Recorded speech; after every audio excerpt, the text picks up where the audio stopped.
আমি যেতাম এই সেন্টেন্স থেকে আমরা কিভাবে ইংরেজিতে বলবো I will go, I would go নাকি আই উড হ্যাভ গন। কখন কোনটা হবে আজকের ক্লাস আমরা সেটাই শেখার ট্রাই করব। সো হ্যালো এভরিওয়ান, আসসালামু আলাইকুম, welcome back to my YouTube channel English with Hasnahina. I hope you are doing well by the grace of almighty আল্লাহ। আমার চ্যানেলে যদি অবশ্যই ফার্স্টে আমরা উইলের ব্যবহার দেখব। কখন আমরা উইল ব্যবহার করে থাকি। উইল হচ্ছে একটা মডেল ভার্ব এবং সেটা আমরা ভবিষ্যৎ বোঝাতে ব্যবহার করে থাকি এবং উইলের পর সবসময় আমরা ভার্বের বেস ফর্মটা ব্যবহার করি। যেমন ফিউচারে আমি কোনো কাজ করব যখন আমরা বোঝাই তখন আমরা সাধারণত উইলের ব্যবহারটা করি। যেমন আমি আগামীকাল পার্কে যাব। আমি আগামীকাল পার্কে যাব, যেতাম কিন্তু নয়, কি হবে, যাব, করব, খাবো, এরকম। তখন বলতে হবে I will go. I will go to the park. To the park. I will go to the park tomorrow. Okay? Tomorrow. তারপর আমি এখন রান্না করব। এই কাজটা কি আছে, করব, করতাম কিন্তু নয়। আমি এখন রান্না করব। তখন বলতে হবে I will cook. কুক মানে হচ্ছে রান্না করা। I will cook now. আমি এখন রান্না করব। দেখেন উইলের পর সবসময় ভার্বের বেস ফর্ম হবে I will go, আমি যাব, I will cook, আমি রান্না করব। এই সেন্টেন্সটাকে যদি আমাদের নেগেটিভ করতে হয়, আমি আগামীকাল পার্কে যাব না, তখন আমরা বলবো I won't or I will not। আমরা উইলের পর নট অ্যাড করব। I won't go to the park tomorrow. আমি এখন রান্না করব না, I will not or I won't cook now। যদি প্রশ্ন করতে হয় যে আমি কি আগামীকাল পার্কে যাব, তখন উইলটা সবার আগে চলে আসবে। আমাদের বলতে হবে will I go to the park tomorrow. Will I go to the park tomorrow. আমি কি এখন রান্না করব, উইল আই কুক নাও। ওকে, একটা সেন্টেন্সকে এভাবে প্র্যাকটিস করবেন। আপনি পজিটিভ, নেগেটিভ, ইন্টারোগেটিভ সমস্ত সেন্টেন্সে প্র্যাকটিস করা ট্রাই করবেন, তাহলে কিন্তু ইংলিশে আপনার ফ্লুয়েন্সি বাড়বে। এখন আমরা দেখব উডের ব্যবহার। উড আমরা কখন ব্যবহার করে থাকি। উড সাধারণত আমরা দুইভাবে ব্যবহার করে থাকি। একটা হচ্ছে পাস্ট হ্যাবিট, মানে হচ্ছে অতীতের কোনো একটা অভ্যাস আপনার ছিল, এরকম বোঝাতে আমরা উডের ব্যবহার করে থাকি। এবং হাইপোথেটিক্যাল সিচুয়েশন। হাইপোথেটিক্যাল সিচুয়েশন বলতে আপনি কোনো কাজ করতে পারতেন বাট করেননি। আমি আমি করতে পারতাম বাট আমার কাছে সময় নেই, এরকম যখন বুঝে হাইপোথেটিক্যাল মানে ওটা রিয়েল না, এরকম। আচ্ছা, ফার্স্ট সেন্টেন্সটা হচ্ছে ছোটবেলায় আমি রোজ পার্কে যেতাম। এটা হচ্ছে ছোটবেলায় আমি রোজ পার্কে যেতাম। এই কাজটা হচ্ছে আমাদের পাস্ট হ্যাবিট, মানে আমি প্রতিদিন পার্কে যেতাম। এটা হচ্ছে আমার অতীতের একটা প্রতিনিয়ত একটা অভ্যাস। তখন বলতে হবে উড। এখানে আমরা উডের ব্যবহার করব, আমরা উইলের ব্যবহার করব না। আমাদের বলতে হবে when I was young, আমি যখন ছোট ছিলাম বা ছোটবেলায়।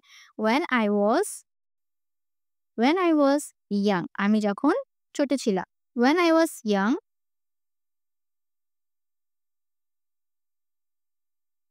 when I was young, আমি যখন ছোট ছিলাম বা ছোটবেলায় আমি রোজ পার্কে যেতাম। তখন বলতে হবে I would। এখানে আমরা would এর ব্যবহার করব।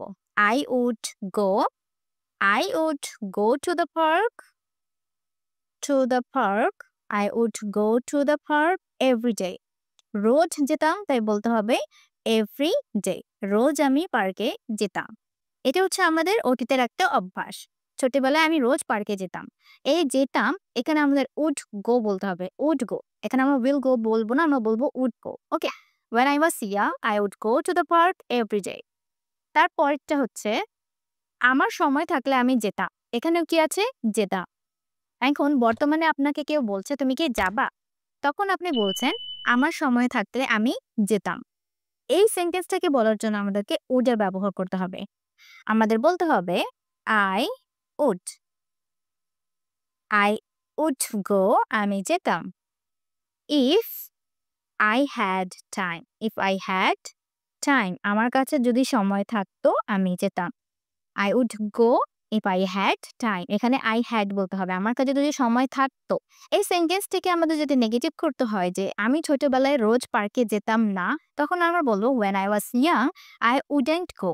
would এর পর কি আসবে, not চলে আসবে। I wouldn't go to the park every day, আমি পার্কে যেতাম না। আমার সময় থাকলে আমি যেতাম না, তখন কি হবে, I wouldn't go if I had time।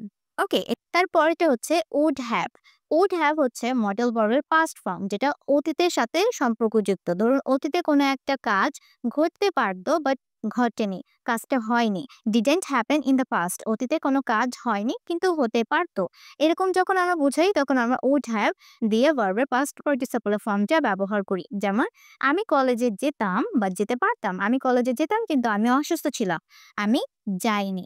আমি যেতে পারতাম, তখন আমাদের বলতে হবে I would have, I would have, I would have gone, I would have gone। একটা জিনিস মনে রাখবেন, would have, would এর পর যদি have চলে আসে তখন সেটা হয়ে যায় পাস্ট মডেল, এবং পাস্ট মডেলের পর কিন্তু সবসময় আমাদেরকে ভার্বের পাস্ট পার্টিসিপল ফর্ম ব্যবহার করতে হয়। যদি go থাকে তাহলে gone হবে, it থাকলে eaten হবে, have থাকলে had হবে। ওকে, তাহলে I would have gone, আমি যেতাম। I would have gone, আমি যেতাম। বাট, কিন্তু আমি অসুস্থ ছিলাম। বাট I was sick, আমি অসুস্থ ছিলাম, এজন্য আমি যেতে পারিনি। এই কাজটা হয়নি, অতীতে এই কাজটা ঘটেনি। তারপর সে তোমাকে সাহায্য করতো কিন্তু সে ব্যস্ত ছিল। সে সাহায্য করতো কিন্তু করেনি। তখন কি হবে? She would have, she would have ভার্বের পাস্ট পার্টিসিপল ফর্ম, তাহলে সাহায্য help. Okay, she would have helped you, সে তোমাকে সাহায্য করতো। বাট, সে ব্যস্ত ছিল। But she was busy, she was busy, সে ব্যস্ত ছিল। ওকে, দেখেন এখানে আমাদের সাবজেক্ট হচ্ছে third person singular, she, he, it যাই থাকুক না কেন আমরা এখানে হ্যাভ ব্যবহার করব। আমরা কখনোই বলবো না she would has, কারণ আমরা জানি যে থার্ড পারসন সিঙ্গুলার সাবজেক্টের পর হ্যাজ হয়, কিন্তু এই নিয়মের ক্ষেত্রে আমরা হ্যাভ ব্যবহার করব কারণ মাঝখানে একটা মডেল ভার্ব আছে। she would have helped you, সে তোমাকে সাহায্য করতো। বাট she was busy, সে ব্যস্ত ছিল তাই সাহায্য করতে পারেনি, সাহায্য করার কাজটা ঘটেনি। তাহলে would have অতীতে কোনো কাজ ঘটতে পারতো বাট ঘটেনি, এরকম বুঝালে আমরা would have ব্যবহার করার পর ভার্বের পাস্ট পার্টিসিপল ফর্ম ব্যবহার করে থাকি।